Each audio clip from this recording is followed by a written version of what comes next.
Vamos abrir nossas Bíblias no Evangelho de João, capítulo 16. João, capítulo 16.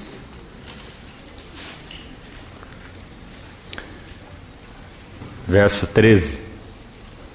Quando vier, porém, o Espírito da verdade, ele vos guiará a toda a verdade.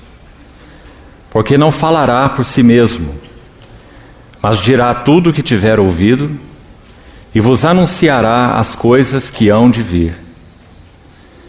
Ele me glorificará, porque há de receber do que é meu e vô-lo-á de anunciar. Tudo quanto o Pai tem é meu. Por isso é que vos disse que há de receber do que é meu e vô-lo-á de anunciar. Vamos ler novamente a primeira frase do verso 13. Quando vier, porém, o Espírito da verdade, ele vos guiará a toda a verdade. Vamos ainda um verso mais, na primeira epístola de Paulo aos Coríntios, capítulo 11. 1 aos Coríntios, capítulo 11, verso 1.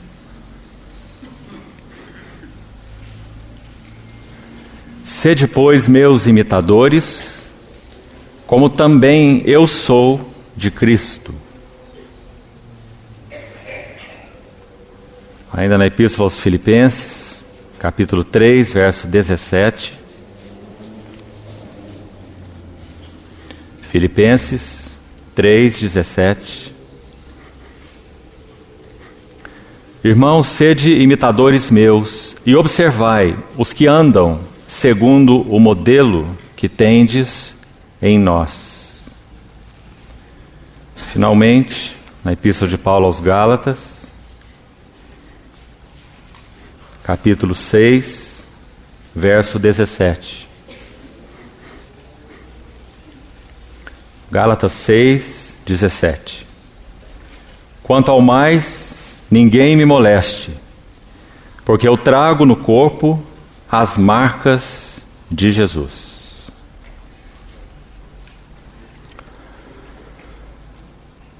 Conforme foi anunciado previamente, o tema geral desse encontro é liderança espiritual. A parte específica, o tema específico, sob minha responsabilidade, é esse assunto da liderança espiritual, como visto na vida de Paulo, de Pedro e de João.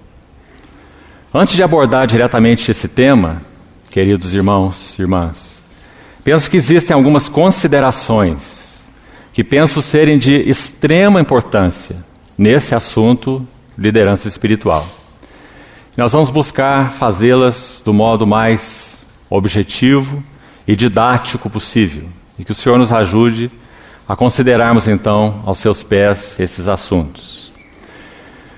Primeira consideração preliminar de muita importância. Todo o compromisso e atividade do Espírito Santo é fazer da plenitude de Cristo uma realidade universal. Me permitam, vou repetir uma vez mais.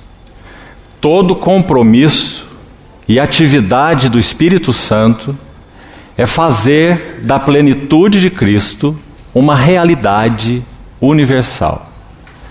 Vamos procurar ilustrar isso com alguns versos da Epístola aos Efésios. Os irmãos sabem que no capítulo 1 de Efésios, no verso 23, Paulo diz que Cristo é aquele que tudo enche em todas as coisas.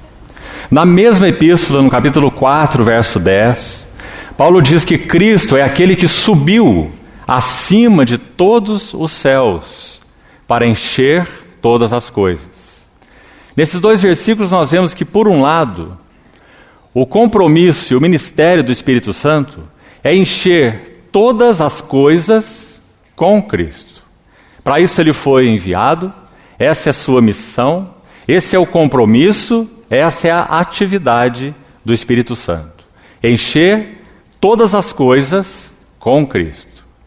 Mas também nós podemos afirmar pela mesma epístola, capítulo 1, verso 10, que a segunda parte, ou o segundo aspecto do ministério do bendito Consolador é encher Cristo com todas as coisas. Por um lado, encher todas as coisas com Cristo, porque Cristo é aquele para quem foram criadas todas as coisas. Por outro lado, encher Cristo com todas as coisas, porque, como diz o autor da Epístola aos Hebreus, no capítulo 1, no verso 2, Ele é o herdeiro de todas as coisas. Então, é de extrema importância para nós, podemos até mesmo dizer que esse tópico citado aqui não é uma consideração, mas é um axioma bíblico, em particular neotestamentário. O Espírito Santo foi enviado com um compromisso. E baseado nesse compromisso, ele exerce a sua atividade. E qual é? Encher todas as coisas com Cristo. E encher Cristo com todas as coisas. Esse verso 10 do capítulo 1 usa uma palavra certamente conhecida dos irmãos, a palavra convergir, que aparece apenas 2 vezes em todo o Novo Testamento. A outra vez é Romanos 13, 9, traduzida ali na nossa versão em português por resumir em Cristo todas as coisas, seria a ideia dessa palavra do capítulo 1, verso 10. E ela significa, na língua original, reunir, agrupar, conectar coisas que antes estavam desagrupadas, descoordenadas, desconectadas de Cristo, reunir essas coisas, agrupá-las, mas não apenas isso. Além de reuni-las e de agrupá-las, colocá-las, todas as coisas, debaixo de um único cabeça universal. E nós sabemos, evidentemente, que esse cabeça universal é Cristo. Então, irmãos, essa é a primeira consideração preliminar de imensa ajuda necessária para compreendermos o que significa liderança espiritual. Nós sabemos que essa palavra pode ser usada de uma maneira inadequada, de diversas formas.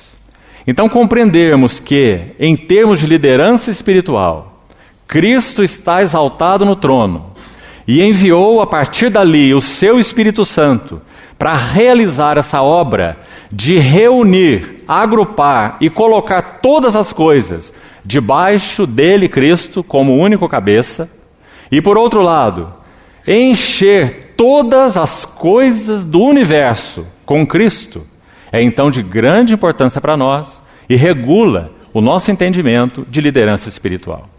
Em outras palavras, após a morte, ressurreição e ascensão do Senhor, que como Filho de Deus é o líder, foi Ele quem disse: vinde a mim todos vós que estáis cansados e oprimidos. Ele é o Filho de Deus, o profeta de Deus, o sacerdote de Deus, o rei segundo o coração de Deus. Após completar sua obra e ascender, Ele envia dos céus, da sua posição exaltada, o Espírito Santo, para então executar essa obra com a qual Ele se comprometeu, a terceira pessoa do Deus triuno, o Espírito Santo, que é exatamente reunir todas as coisas e colocá-las debaixo do encabeçamento de Cristo. Encher Cristo com todas as coisas. E encher todas as coisas com Cristo. Então, essa é a primeira consideração. A segunda delas é decorrente da primeira. Se é verdade bíblica o que acabamos de dizer, então, toda obra chamada cristã tem que passar por um crivo. E esse crivo é a sua eficácia em ampliar a medida de Cristo por todo o universo. De novo, vamos colocá-lo de outra maneira. O teste real de toda obra chamada cristã é a sua eficácia em ampliar a medida de Cristo neste universo. Claro, porque se o Espírito Santo veio com esse compromisso e com essa atividade, qualquer obra que se chame cristã e seja genuína e autêntica, ela tem uma finalidade e uma única finalidade: ampliar a medida de Cristo nesse universo. Se essa tal obra cristã, seja ela qual for, tenha ela o título que tiver, não cumpre esse serviço, então ela não coopera com o trabalho de Deus pelo Espírito Santo. Então essa é a segunda coisa importante. Mas antes de passarmos para a terceira, ainda decorrente dessa, precisamos falar ainda um pouco mais sobre essa segunda. O que seria ampliar a medida de Cristo nesse universo? Ah, irmãos e irmãs, esse assunto da medida de Cristo é tão relevante, que se pela bondade e misericórdia do Senhor nossos olhos forem abertos, nunca mais serviremos ao Senhor da mesma maneira. A medida de Cristo é o centro do interesse do Espírito Santo. Vamos de novo colocar a mesma coisa de outra forma. Tudo o que conta para Deus é Cristo. Nada mais conta para Deus. Tudo que tem valor, tudo que traz satisfação, tudo que traz alegria ao coração de Deus é o seu próprio Filho. Este é o meu Filho amado em quem tenho todo o meu contentamento. Provérbios capítulo 8, quando fala da sabedoria pré-encarnada, figura de Cristo. Provérbios 8, a partir do verso 22 até o verso 31. Aquela sabedoria ali é personificada. No verso 12 do capítulo 8 diz: eu, a sabedoria, habito com a prudência. Então essa sabedoria em Provérbios 8 não é um atributo de Deus, porque um atributo não diz eu. E no versículo 12 a sabedoria diz eu a sabedoria. Então a sabedoria ali é personificada, porque se refere àquele que é a sabedoria de Deus. Ele, Cristo, se nos tornou da parte de Deus, Paulo vai dizer, escrevendo aos Coríntios, sabedoria, e justiça, e santificação, e redenção. E quando aquela sabedoria personificada é descrita ali em Provérbios 8, é dito dela que ela estava diante do Pai. Desde a fundação do mundo, antes da fundação do mundo, quando as primeiras obras eram executadas, ali estava eu, diz a sabedoria, e eu era as suas delícias, o Filho, delícias do Pai, eu era o seu arquiteto, eu recreava-me perante ele no seu mundo habitável, eu encontrava minhas delícias junto aos filhos dos homens. Que texto mais precioso, mostrando nosso Senhor Jesus, a sabedoria pré-encarnada, Provérbios capítulo 8. Então, tudo que conta para Deus é o seu Filho. Qualquer obra cristã que não contribua de alguma maneira para ampliar a medida de Cristo está falida. Qualquer obra cristã que chame atenção para si mesma e não para Cristo está falida. Qualquer obra cristã que assuma o lugar de centralidade no que concerne ao eterno propósito de Deus está falida. Porque Cristo é o único objeto de interesse de Deus o Pai. Então, a medida de Cristo é o teste real de toda a obra cristã. Agora, irmãos, me permitam citar pelo menos duas passagens para nos ajudar nesta consideração tão importante e preliminar para entendermos esse assunto tão sério, tema dessa conferência, liderança espiritual. Se você abrir sua Bíblia em Atos 17, no versículo 31, Paulo está concluindo aquele sermão maravilhoso, falado aos ouvidos de filósofos epicureus e estoicos no Areópago, em Atenas. Atos 17. No versículo 30, o apóstolo Paulo coloca, podemos dizer assim, todos aqueles filósofos em uma cadeira de réus. E de uma maneira muito ousada em Cristo e pelo Espírito Santo, ele diz a eles: Deus não levou em conta os tempos de vossa ignorância. E lembre-se que ele está falando ali com a nata da sabedoria grega do momento. Deus não levou em conta os tempos de vossa ignorância. Porém agora ele notifica a todos que em toda parte se arrependam. E preste atenção no verso 31.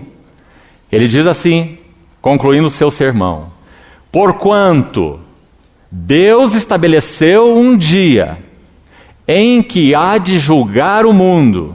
E agora nós temos duas expressões aí notáveis.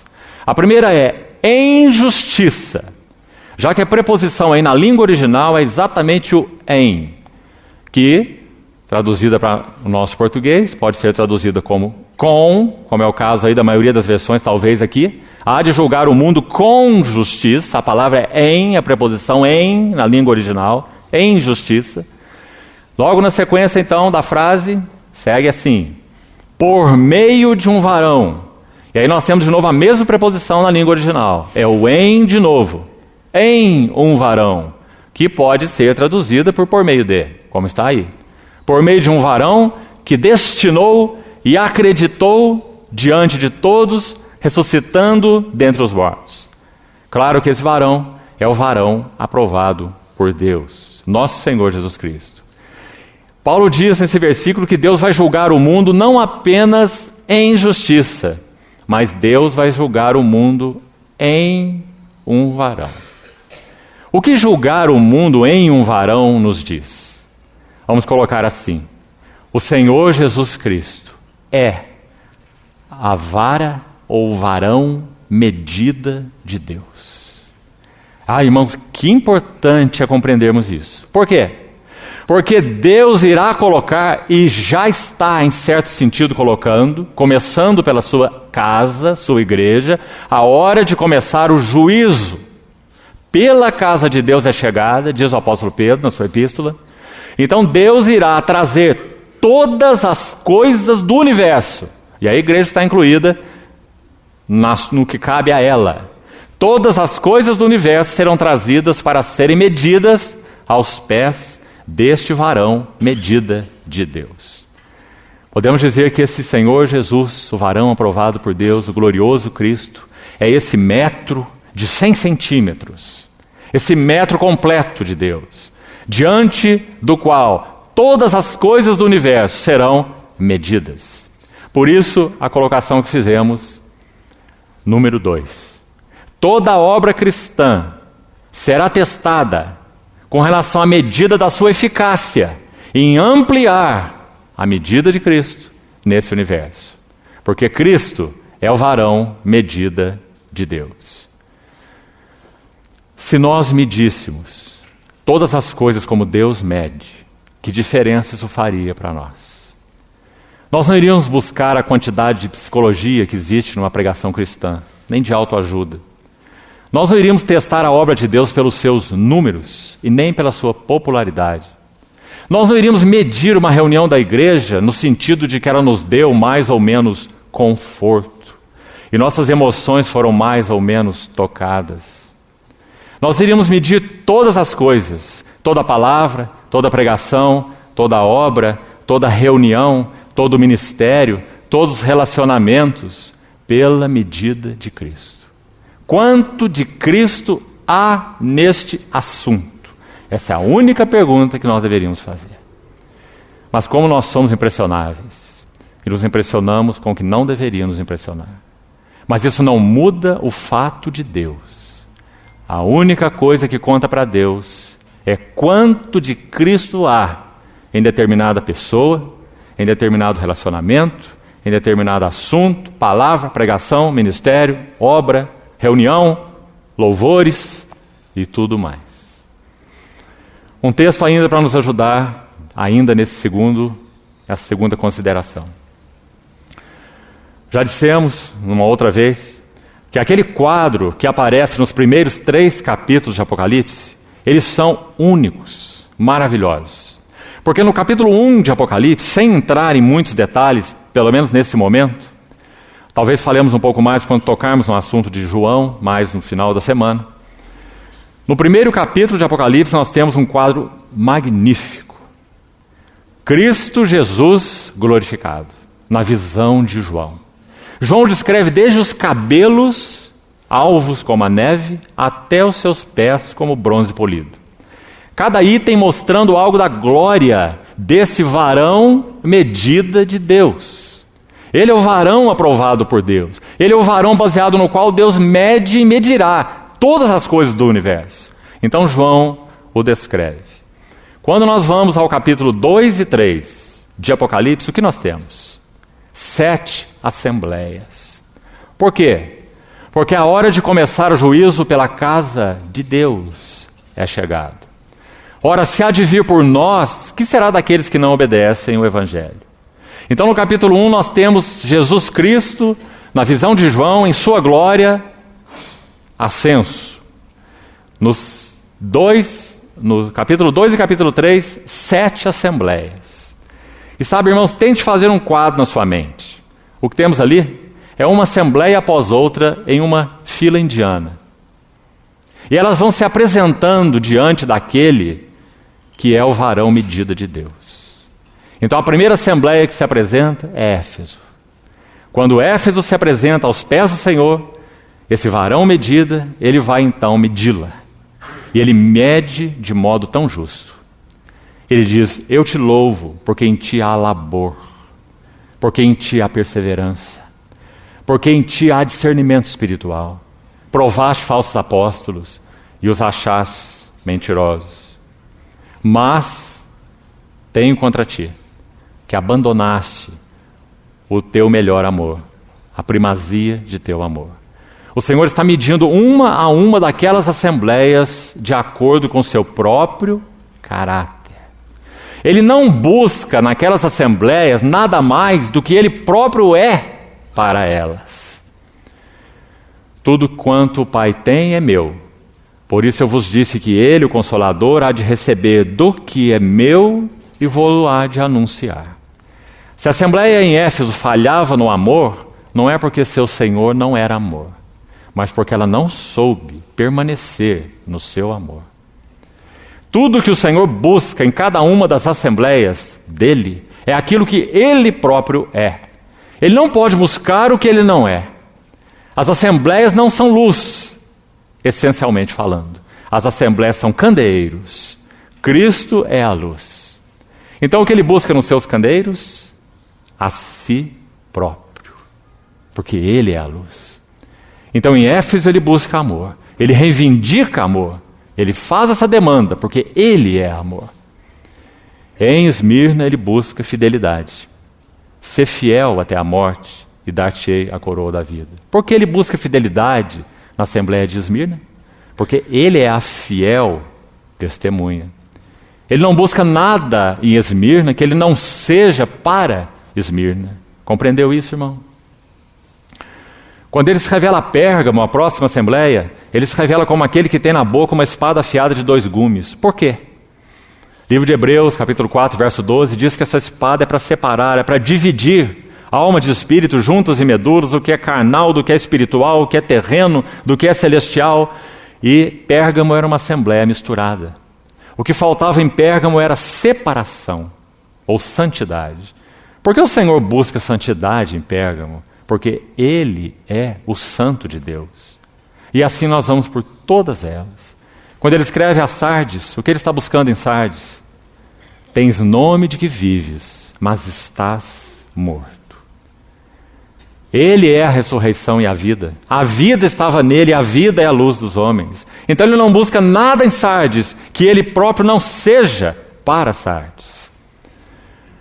E o que faltava em Sardes era vida. Nas 7 assembleias, o Senhor apenas busca e reivindica aquilo que ele próprio é. Ele é o varão medida de Deus. Essa é a segunda consideração preliminar. A terceira e última, antes de entrarmos então diretamente no tema. Se as duas coisas que colocamos são verdade, então a terceira é uma consequência também das duas primeiras. Liderança espiritual é simplesmente a nossa cooperação com o Espírito Santo neste seu compromisso e atividade. Liderança espiritual é nossa cooperação com esse líder com L maiúsculo, o Consolador, o obreiro de Deus com O maiúsculo, o Espírito Santo, nesse que é o seu compromisso e a sua atividade, quais sejam, encher todas as coisas com Cristo e encher Cristo com todas as coisas. Então o que é liderança espiritual? É termos o privilégio de nos postarmos como cooperadores de Deus, chamados por Ele. Não foste vós que escolhestes a mim, Eu vos escolhi a vós e vos designei para que vades e deis muito fruto e o vosso fruto permaneça. Liderança espiritual é nossa cooperação com o Espírito Santo no seu compromisso e na sua atividade de encher Cristo com todas as coisas e todas as coisas com Cristo. Agora, irmão, decorrente dessa colocação, se então nós nos achegarmos a Deus diante do privilégio que temos de sermos os seus cooperadores, só há uma alternativa, digamos assim, para Deus. Deus terá que tratar conosco. Se nos achegarmos a Deus para cooperarmos com seu propósito, Deus terá que tratar conosco, para que a nossa medida de Cristo e a nossa estatura espiritual estejam sempre crescendo. E aqui, irmãos, há uma advertência tão grande para nós todos, porque se isso não acontecer, então brechas serão proporcionadas para aquele que está interessado em destruir tanto a obra de Deus quanto os servos de Deus, o diabo. Se Deus não tratar conosco, essas brechas serão então proporcionadas para que o inimigo destrua a obra de Deus e até mesmo os seus servos. Então essas são as 3 primeiras considerações para levarmos aos pés do Senhor e meditarmos nelas. Nenhum de nós tem nenhuma incumbência se não veio do Espírito Santo. Nenhum de nós pode ser levantado por ninguém a não ser que seja o Espírito Santo. Nenhum de nós pode ser equipado por ninguém que não seja o Espírito Santo. Nenhum de nós pode ser discipulado por ninguém que não seja o Espírito Santo. Então, João 16, o versículo com o qual abrimos esse tempo, diz exatamente isso. Quando vier o Espírito da verdade, Ele vos guiará. Quem nos guia é nosso líder.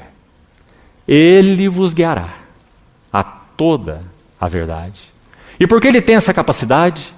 Ah, quanta aplicação preciosa há nesse versículo, quando nós transportamos isso para ministério espiritual, porque esse é o ministério do Espírito Santo. Então é dito que esse Espírito da verdade, Ele que é o líder de Deus, Ele vos guiará, e vos guiará a toda a verdade, revelando-nos mais das belezas, glórias, suficiência do nosso Senhor Jesus. E Ele nos guiará a toda a verdade, por quê? Leia de novo o verso com atenção. Porque Ele não falará por si mesmo.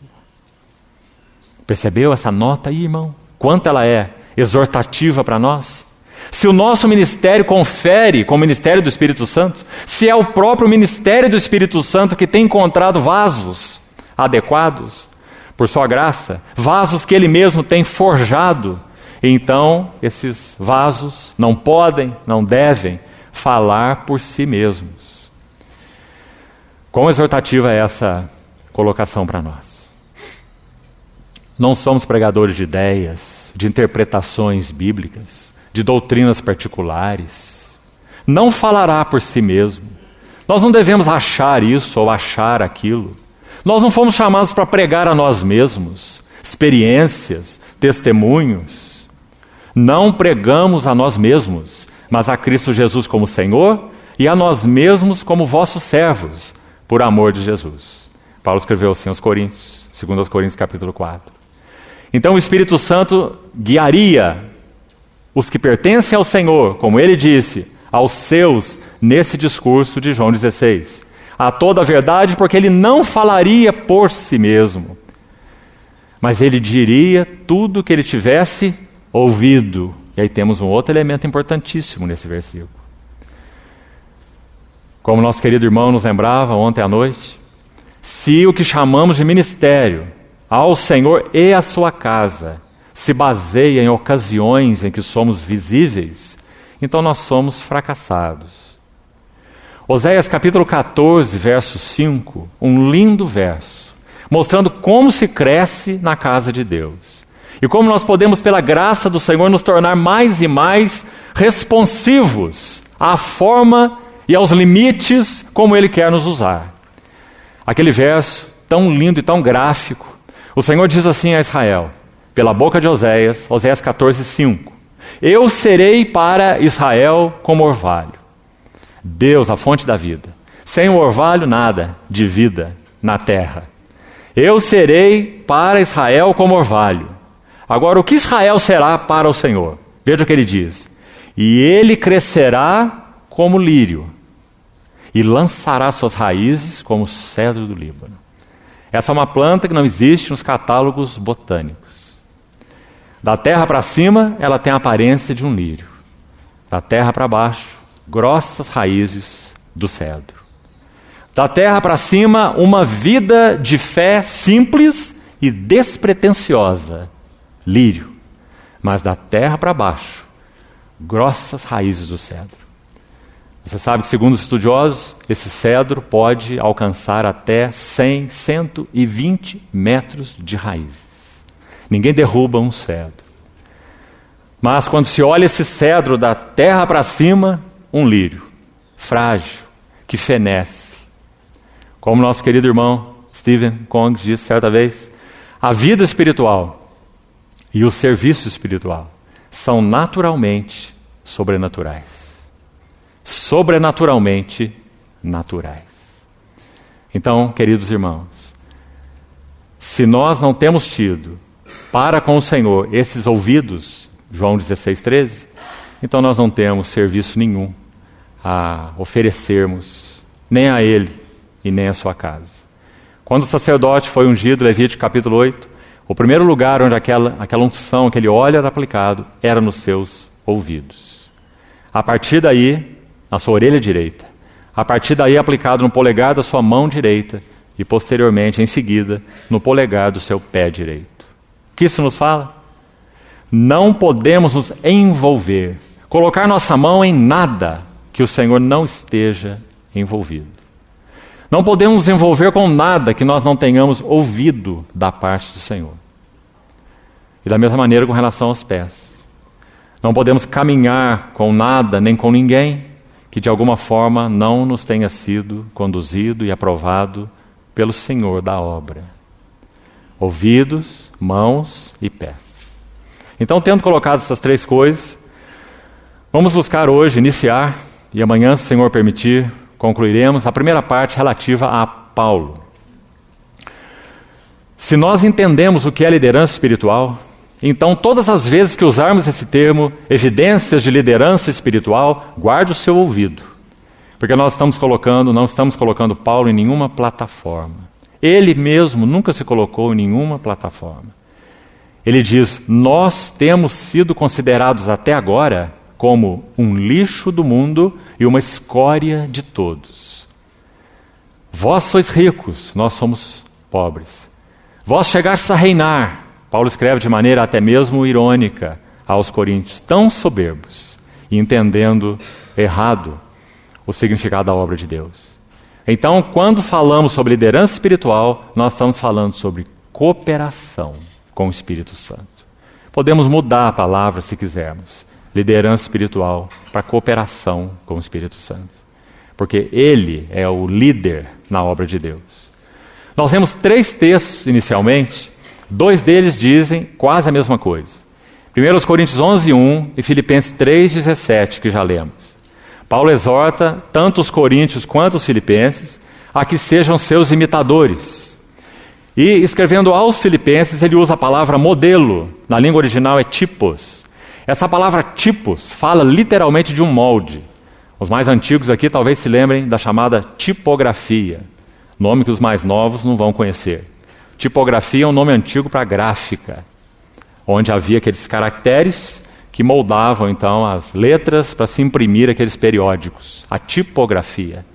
Paulo diz, nós somos tipos, ou modelos, e observai os que andam segundo o modelo que tendes em nós.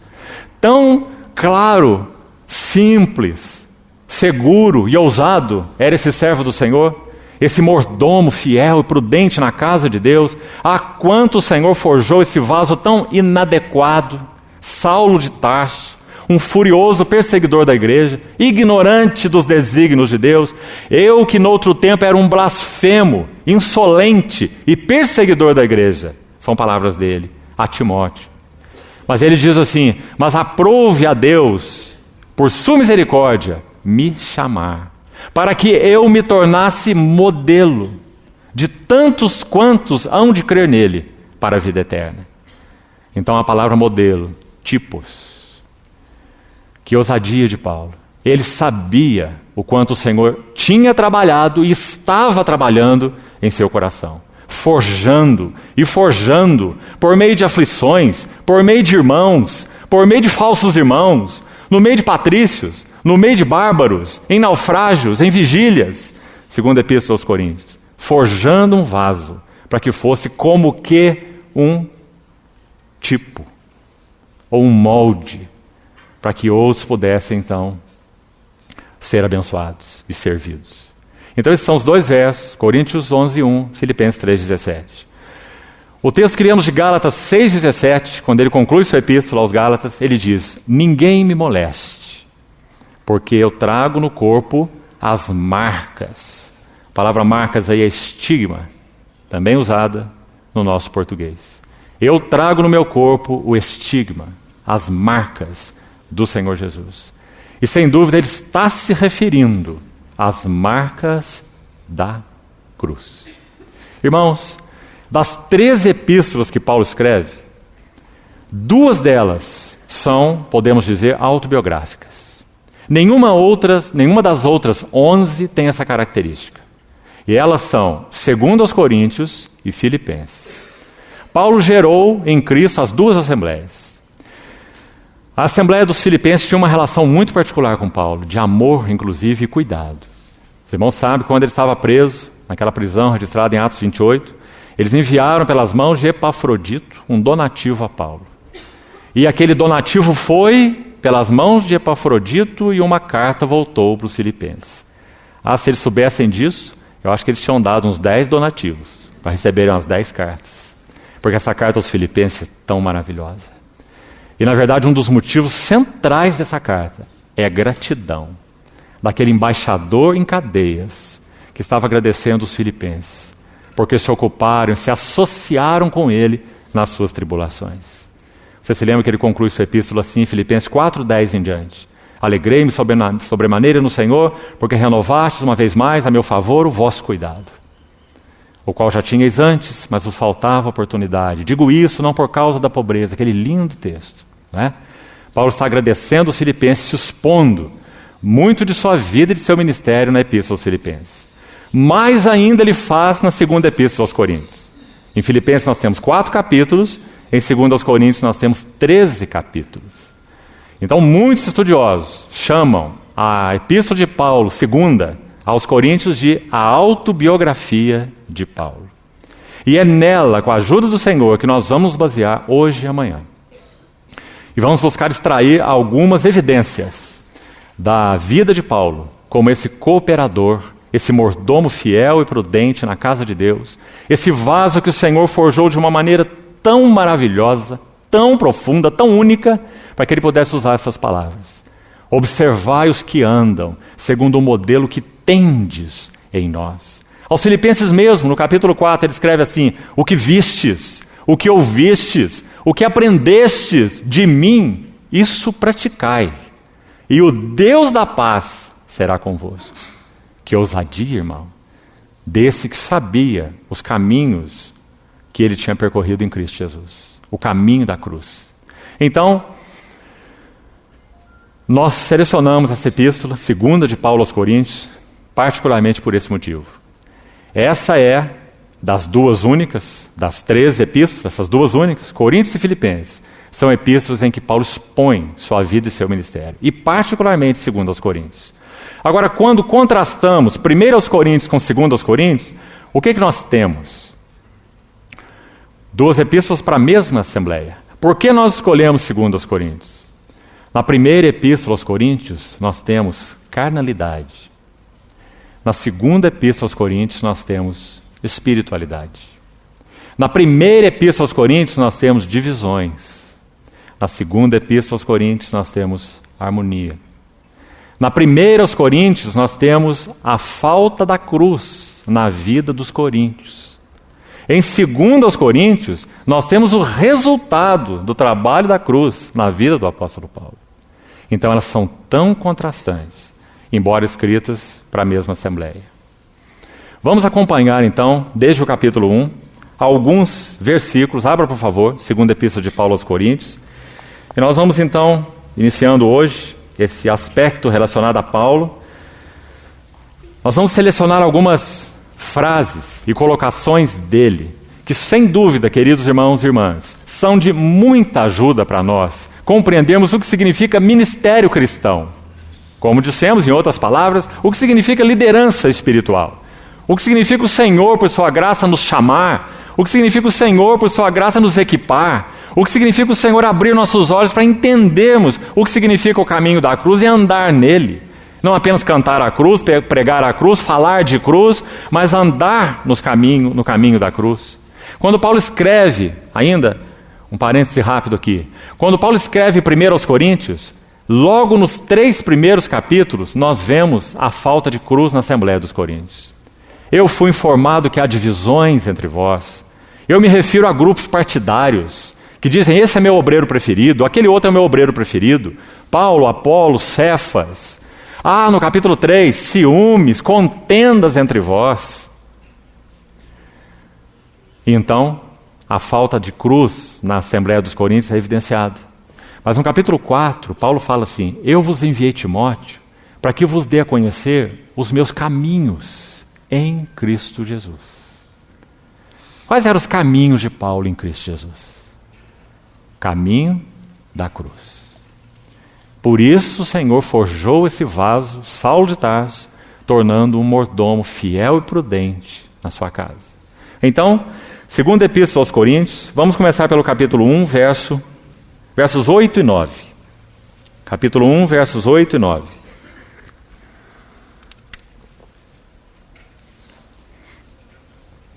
Porque não queremos, irmãos, que ignoreis a natureza da tribulação que nos sobreveio na Ásia, porquanto foi acima das nossas forças, a ponto de nos desesperarmos até da própria vida.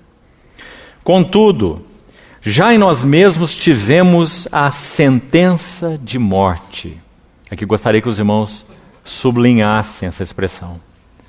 A sentença de morte, para que não confiemos em nós, e sim no Deus que ressuscita os mortos.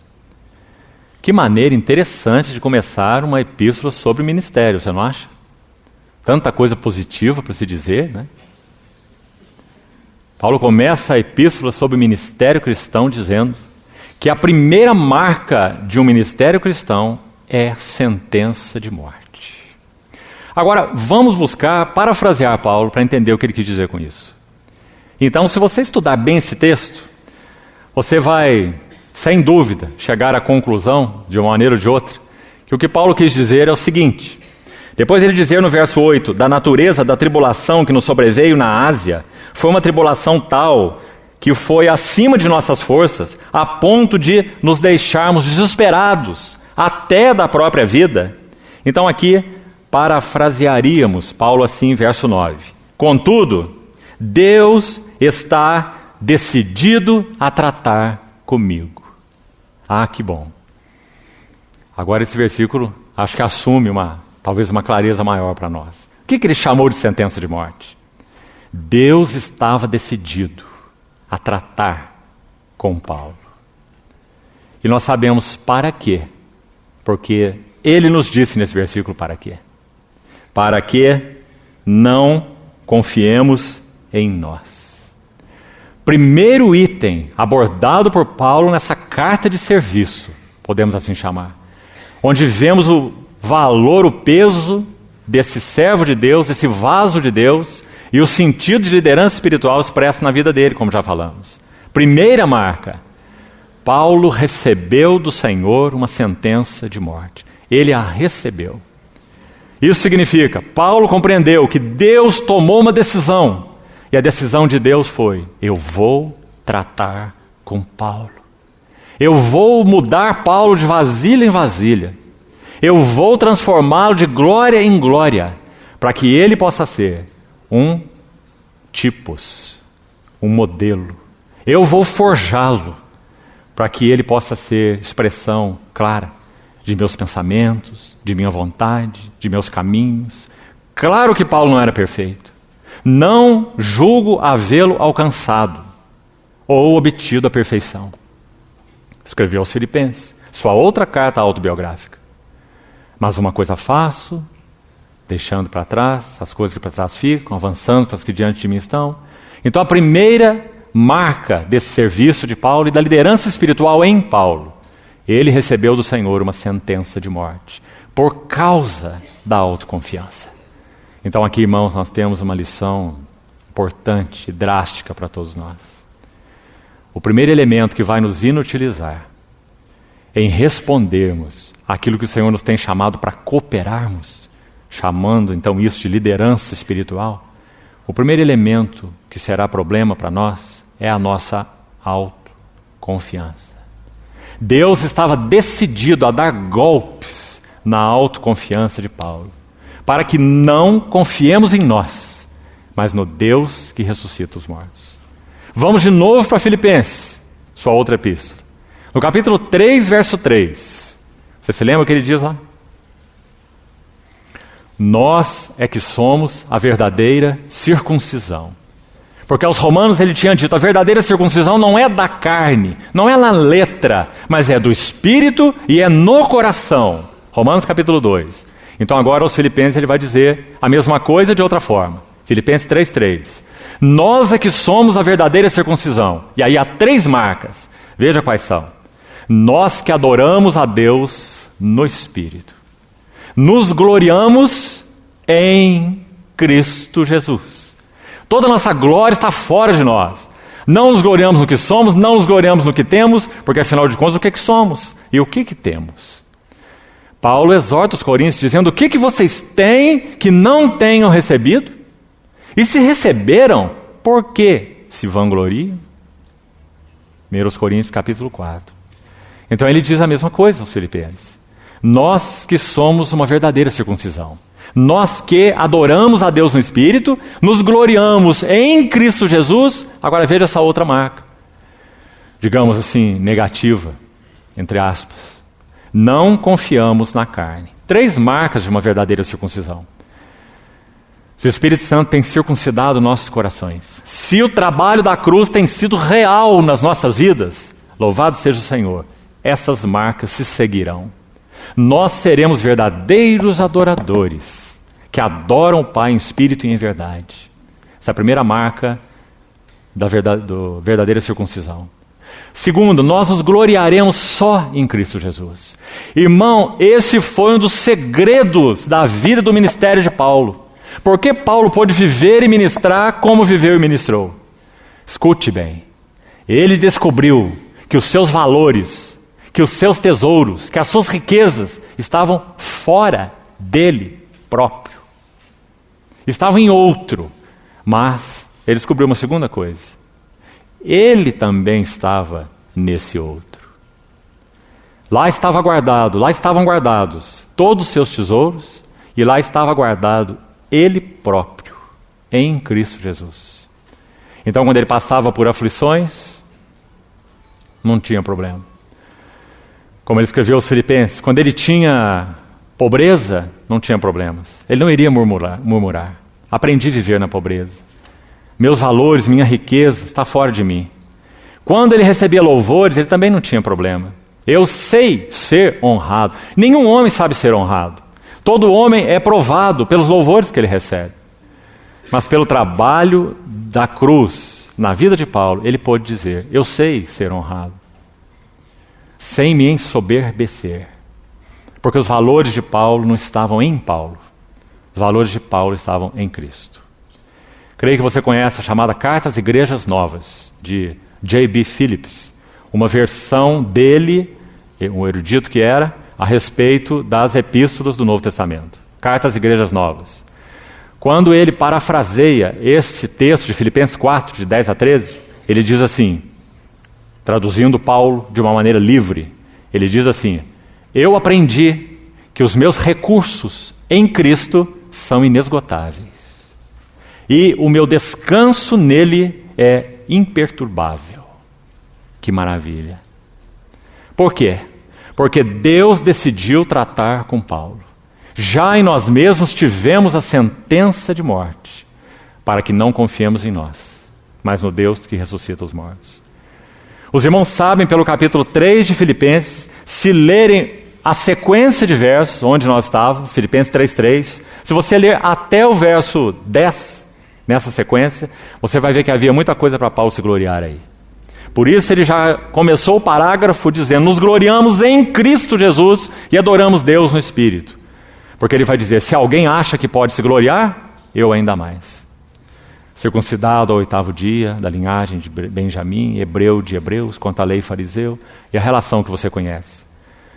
Paulo viu seu zelo religioso, Paulo viu seus antepassados, Paulo via suas tradições, Paulo via inclusive a sua denominação religiosa como algo que ele não mais podia se gloriar. Talvez você esteja se perguntando qual era a denominação religiosa de Paulo. Não sei nem se eu vou dizer aqui, porque algum de vocês pode criar uma denominação a partir de hoje, né?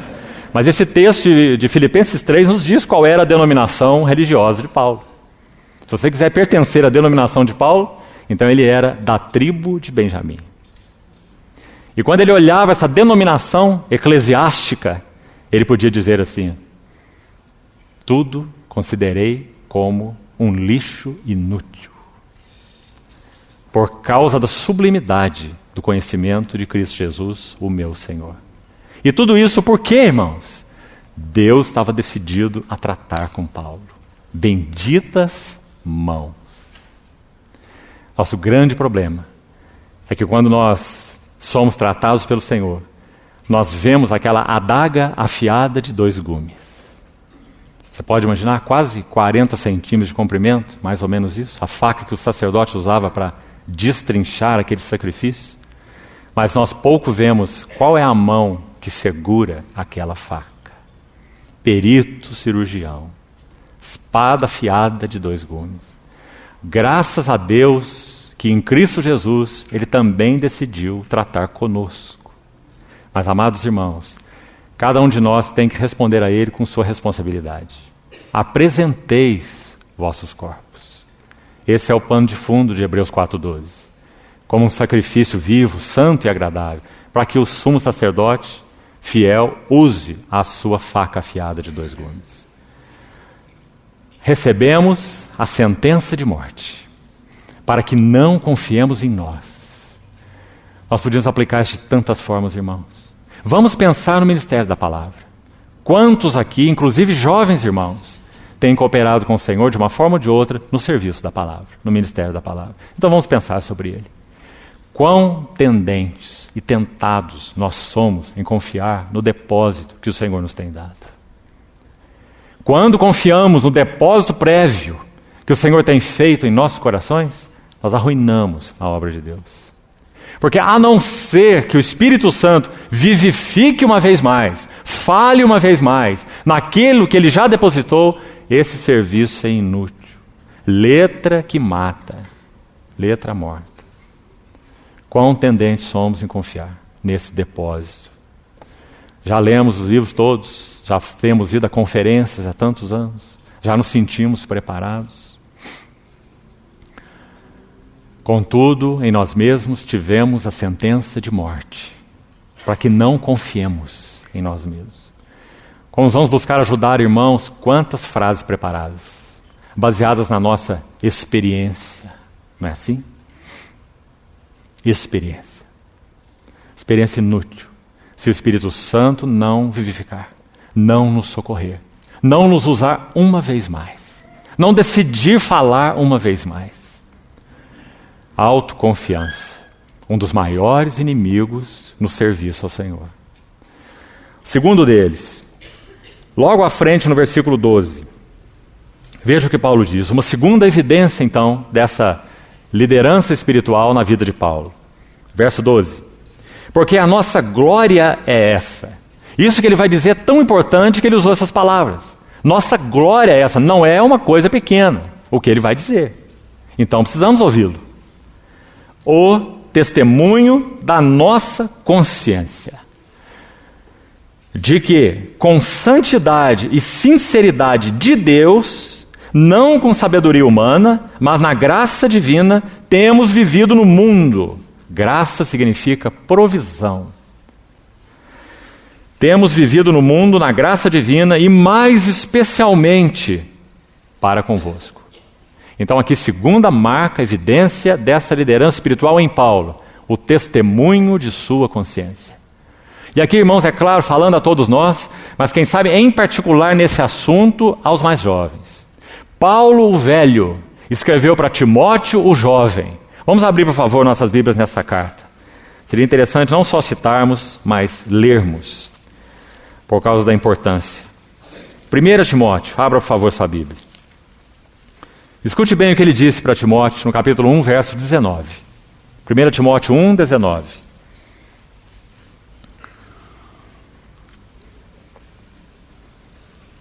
Mantendo, ele concluiu o verso 18 dizendo, combate, firmado nelas, o bom combate. Então está falando da vida cristã, da jornada cristã, do serviço cristão. E ele segue, mantendo fé. Então na vida cristã, no combate cristão, no serviço cristão, mantenha fé e boa consciência. Por isso ele disse aos Coríntios, nossa glória é essa, o testemunho de nossa consciência. De que temos vivido diante de Deus em sinceridade, em santidade, no mundo e particularmente para convosco. Que importante, irmãos. Se nós negligenciarmos essa segunda evidência, estamos fracassados no que concerne a Deus na sua misericórdia nos usar. Não seremos adequados. Não nos qualificaremos. Porque não temos testemunho de nossa consciência. Por que o testemunho de nossa consciência é importante? Romanos capítulo 9, versículo 1, mais um verso, são muitos versos, em particular aí 8 ou 10 versos, os irmãos vão encontrar, se buscarem, nas epístolas de Paulo, Paulo falando sobre o sentido e significado da consciência na vida e no serviço cristão. Em Romanos 9, 1, ele diz assim, digo a verdade em Cristo, não minto, testemunhando, escute bem, Romanos 9, 1, testemunhando comigo no Espírito Santo a minha própria consciência. Viu aí? Testemunhando comigo no Espírito Santo minha própria consciência. O que ele quis dizer? Vamos colocar assim. A consciência é uma função do nosso espírito humano. Uma das 3 funções de nosso espírito humano. Você descobre isso lendo os textos da Bíblia, que falam sobre o coração humano. Consciência é uma das funções do nosso espírito, nosso homem interior. O que é essa consciência? Acho que poderíamos dizer que a consciência é uma faculdade discriminatória que recebe uma ação direta do Espírito Santo para nos governar e orientar na nossa vida e serviço cristão. Uma faculdade discriminatória com a ação direta do Espírito Santo. Foi isso que Paulo quis dizer em Romanos 9, 1. Testemunha comigo no Espírito Santo minha própria consciência. Sabe, irmãos, que essa é uma dádiva maravilhosa? Nós podemos tentar driblar a nossa consciência com a nossa mente. Ah, mas eu falei isso porque o irmão falou aquilo. Eu agi dessa maneira porque agiram dessa maneira. Ou a circunstância exigiu. Não é? E nós tentamos arrazoar e driblar aquela voz da consciência que está dizendo, você errou, você pecou, você ofendeu. Porque essa consciência sofre uma ação direta do Espírito Santo, que graças ao Senhor, inicialmente, não passa pela nossa mente. Bendito seja o Senhor. Então nós podemos e devemos, na nossa relação com o Senhor, mantermos nossa consciência pura, limpa, capaz de ouvir as direções do Espírito Santo e responder a elas. Ainda nessa primeira carta, 1 Timóteo, capítulo 1, veja o versículo 5. O intuito da presente admoestação, então não se esqueça, Paulo, um combatente experimentado, escrevendo para Timóteo, um jovem combatente. E ele diz, o intuito da presente admoestação visa o amor que procede de 3 coisas: coração puro, consciência boa e fé sem hipocrisia. Os irmãos conseguem ver a importância da consciência aqui? Não há como vivermos em amor uns com os outros. Podemos orar sobre amor, cantar sobre amor, falar sobre amor, mas não viveremos em amor se nós não mantivermos uma boa consciência. Porque o amor procede de coração puro, consciência boa e fé sem hipocrisia. Veja ainda um texto mais. Nessa epístola mesmo, de Paulo a Timóteo. Olha o capítulo 3, verso 9. Paulo fala sobre qualificação de presbíteros e diáconos. E ele diz no verso 9 do capítulo 3: conservando o mistério da fé com a consciência limpa. Veja o capítulo 4, verso 2, dessa mesma epístola. Pela hipocrisia dos que falam mentiras e que têm cauterizada a própria consciência. Na medida que o Espírito Santo vai falando a nós, e nós não respondemos àquilo que ele tem falado, nós progressivamente perdemos a capacidade de responder. Esse é um princípio espiritual. Sabe onde nós vemos esse princípio ilustrado? Claramente, a geração do deserto. A geração do deserto saiu do Egito, pelo sangue do Cordeiro, foi ao Sinai, ouviu o Senhor falando diretamente, que eles deviam ter ouvidos abertos para ouvi-lo, para serem para ele uma raça, um sacerdócio santo, uma nação peculiar dentre todos os povos, não é isso? Êxodo 19. Se ouvirdes minha voz. Logo de início o Senhor falou a respeito desse assunto de ouvi-lo. À medida que eles jornadeavam no deserto, eles não ouviram o Senhor. 10 vezes murmuraram nos seus corações, a ponto de o próprio Moisés perder a paciência com eles. Quanto mais ouviam a palavra do Senhor, livro de Hebreus capítulo 4, vai nos dizer que eles não misturavam a palavra com fé. Uma outra maneira de dizer o que ele disse no capítulo 2, agarrar com firmeza as verdades que temos ouvido. O ensino da unção, o falar do Espírito em nossos corações, em nossa consciência. Quando nós não respondemos ao falar do Senhor, nos convencendo, então nós perdemos progressivamente a capacidade de responder. Então Paulo vai se referir aqui a alguns que têm cauterizada a própria consciência. Ela se tornou insensível. Foi marcada com ferro quente e se tornou insensível. O autor de Hebreus, no capítulo 13, último capítulo de Hebreus, verso 18, ele faz um rogo aos seus destinatários. Ele diz: orai por nós, porque nós estamos convencidos, persuadidos, uma palavra forte, de termos boa consciência, desejando em todas as coisas viver condignamente. Então os irmãos percebem a importância desse assunto da consciência. Por isso, selecionamos essa como segunda marca. Nossa glória é essa. Irmão, nunca permita que a sua consciência seja uma consciência com ofensa. Não podemos servir ao Senhor sem consciência boa, sem consciência pura ou limpa. Consciência atua em nossa vida interior como portas. Portas servem para acolher o que pode entrar e manter bem guardado o que está dentro. Se o nosso espírito tem 3 funções, podemos comparar a função de intuição como uma lâmpada. O Espírito de Deus fala ao nosso espírito através dessa intuição, e nós podemos perceber ali algo da mente do Senhor, da vontade do Senhor, dos caminhos do Senhor, nessa intuição, que é uma faculdade também do nosso espírito. Vamos pensar numa lâmpada. O Senhor nos fala através dessa intuição. Quando falamos sobre comunhão, que é outra função do Espírito, vamos pensar numa mesa. Nós fomos chamados à comunhão de seu Filho Jesus Cristo. E essa comunhão é espiritual, sobretudo. Temos comunhão com Deus no Espírito. Então vamos pensar numa mesa, comunhão. Mas quando falamos como consciência, sobre consciência, vamos pensar numa porta. Uma lâmpada, uma mesa e uma porta. A consciência assume função de portas no nosso homem interior. Ela vai regular o que entra e regular o que sai de nossas vidas. Nós somos responsáveis, irmãos, em responder ao Espírito Santo por aquilo que temos permitido que entre em nossas vidas. Pela porta dos olhos, pela porta dos ouvidos, pela porta do toque, pela porta dos relacionamentos. O Espírito Santo fala diretamente à nossa consciência. Fecha a porta aqui, abra a porta ali. Então esse é o segundo elemento. Vamos para um terceiro e vamos encerrar aqui com esse. Se o Senhor permitir, amanhã seguimos. Capítulo 2, verso 13.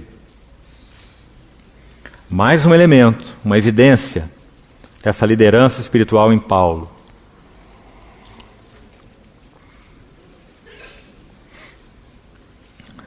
Capítulo 2, vamos ver versos 12 e 13. Ora, quando cheguei a Troade para pregar o Evangelho de Cristo, e uma porta se me abriu no Senhor, não tive, contudo, tranquilidade no meu espírito, porque não encontrei o meu irmão Tito. Por isso, despedindo-me deles, parti para a Macedônia. Tito foi enviado por Paulo a Corinto com a primeira carta. Paulo disse para eles na primeira carta: vocês podem ter muitos preceptores, mas não teríeis muitos pais. Eu vos gerei em Cristo Jesus. A relação de Paulo com os coríntios era tão intensa. Seus filhos amados, como ele diz, usa essa mesma expressão a eles. Mas esses filhos amados estavam vivendo de uma maneira tão desordenada. Quando se olhava para esses filhos amados, aquilo não parecia casa de Deus. Quando olhava para o exercício dos dons espirituais deles, aquilo não os edificava, não impressionava os incrédulos e indoutos que porventura entrassem no seu meio, como ele fala no capítulo 14. Paulo estava com ansiedades, intranquilidade e muita preocupação com aqueles que ele gerou em Cristo. Ele não gerou, foi embora e deixou o relógio funcionando. Paulo era um homem relacional. Paulo se relacionava com os coríntios de uma maneira íntima e profunda. Você sabe, irmão, que nas 13 epístolas de Paulo, ele cita mais de 70 nomes de pessoas. E você já percebeu que algumas pessoas nós conhecemos, pelo menos os seus nomes, só porque elas eram amigos de Paulo e por nada mais? Você sabe alguma coisa sobre Andrônico e Júnias? E sobre Erasto e Rufo? E sobre Evódia e Sintique? Nós só os conhecemos porque eles eram amigos de Paulo. Paulo era um homem relacional. Então, o que nós vemos nessa terceira característica, evidência de Paulo como um líder espiritual? Ele era um homem relacional. O coração de Paulo estava queimando de intranquilidade, porque Tito levou a primeira carta para os coríntios, uma carta dura, porque assim era necessário. Tirai de vós o fermento para que sejais uma nova massa. Não há um só sábio no meio de vós capaz de julgar no meio da irmandade. Vocês estão levando outros irmãos para um tribunal civil. Que vergonha é essa? E ele escreve essa carta tão preciosa aos coríntios, tão severa, tão firme. Então seu espírito estava cheio de intranquilidade. Tito foi com a carta. Qual foi a reação dos coríntios? Qual foi o resultado dessa minha carta? Nós podemos imaginar que enquanto essa carta ia, e até que ele encontrasse Tito, o que Paulo sabia fazer era orar, interceder, regar sua carta com lágrimas pelos seus amados filhos coríntios, que estavam vivendo em tanta desordem. Então, de alguma forma, o ponto de encontro seria Troade, que faz parte da jornada, caminho da Macedônia. Então, quando Paulo chega em Troade e não encontra Tito, acabamos de ler, ele diz: não tive tranquilidade no meu espírito. Irmão, isso nos fala tanto, sabe por quê? Porque Paulo é aquele que diz assim: ai de mim se eu não pregar o Evangelho. Tanta carga, tanta clareza, tanta paixão pelo Senhor. No entanto, ele diz: uma porta se me abriu em Troade, mas eu não tive tranquilidade no meu espírito. Que lição mais impressionante. Parece que nós, de certa maneira, não conseguimos compreender com interesse o que Paulo está dizendo aqui, da sua experiência, não é verdade? Paulo tinha um espírito coordenado. Ele estava de tal modo aflito pela falta de ter encontrado Tito, que ele não conseguiu pregar em Trode, apesar de uma porta ter sido aberta. Posteriormente ele encontra Tito na Macedônia. Deixa Trode, como está escrito aí no capítulo 2, vai para Macedônia, e como está escrito no capítulo 7, se você ler lá, ele encontra Tito na Macedônia. Aí ele recebe a notícia dos coríntios, refrigera o seu coração, e o que ele faz? Agora ele vai enviar a segunda carta aos coríntios, dizendo que seu coração foi refrigerado. Então aqui está uma terceira marca maravilhosa de liderança espiritual na vida de Paulo. Paulo tinha um espírito coordenado. Paulo não era um freelancer na obra de Deus. Quão importante é nós sabermos o que significa cooperação na casa do Senhor. Cooperação uns com os outros. Só há um ministério espiritual. É o ministério do Espírito Santo, do qual todos nós temos uma parte, pela graça do Senhor. Como precisamos aprender a cooperar. Num encontro que tivemos há 3 meses atrás, com um grande número de irmãos, nós nos lembramos juntos de uma ilustração que eu gostaria de repetir aqui. Numa certa ocasião, Charles Spurgeon, chamado de o príncipe dos pregadores por muitos, ele fez uma observação a respeito de William Kelly. Ele disse que William Kelly tinha uma mente tão grande quanto o universo.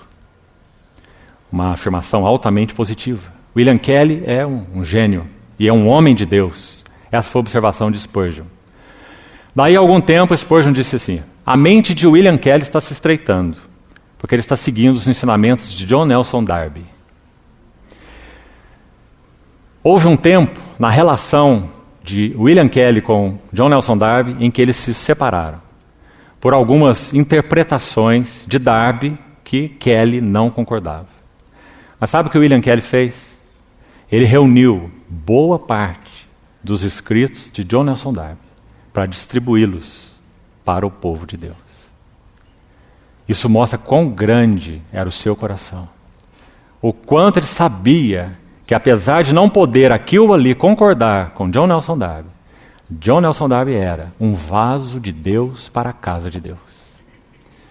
Então essa atitude de William Kelly fala tanto aos nossos corações. Ele também era um homem coordenado. Então, irmãos, quão importante é, concluímos esse assunto aqui para o momento, quão importante é que cada um de nós viva a vida da Assembleia local. O terreno de Deus nos preparar, o terreno de Deus nos forjar. Isso vale de modo muito particular para os mais jovens. O lugar de Deus nos forjar não são os seminários.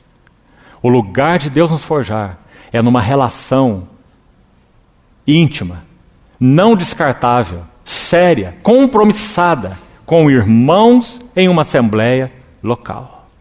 Este é o campo de treinamento de Deus. Se não vivemos a vida da assembleia local, nunca poderemos servir o Senhor de maneira adequada. E isso tem um motivo e uma explicação. As leis básicas do corpo de Cristo só podem ser aprendidas quando nós estamos intrincados na vida de uma assembleia local.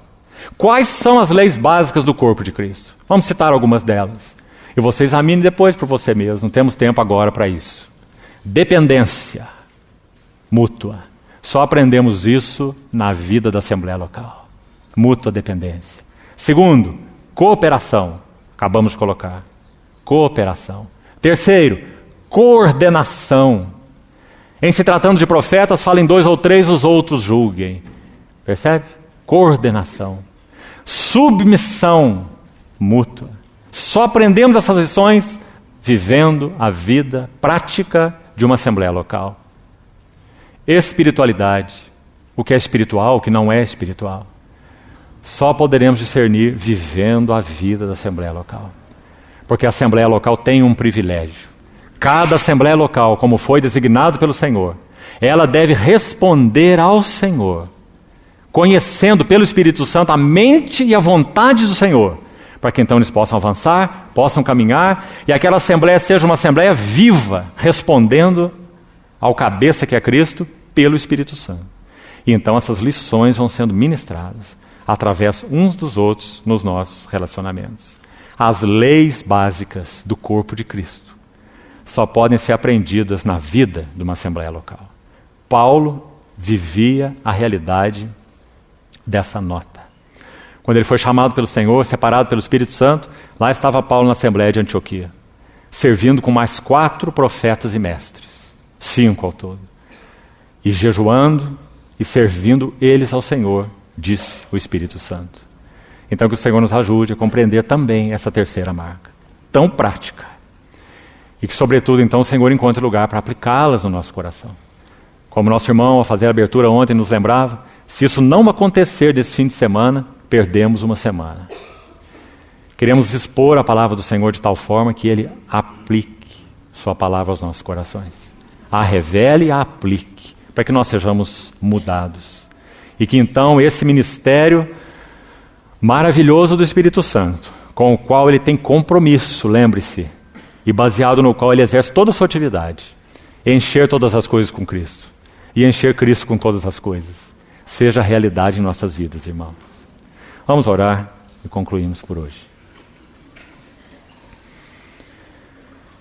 Ó Senhor, confiamos a Ti, Tuas palavras, confiamos a Ti, a Tua instrução.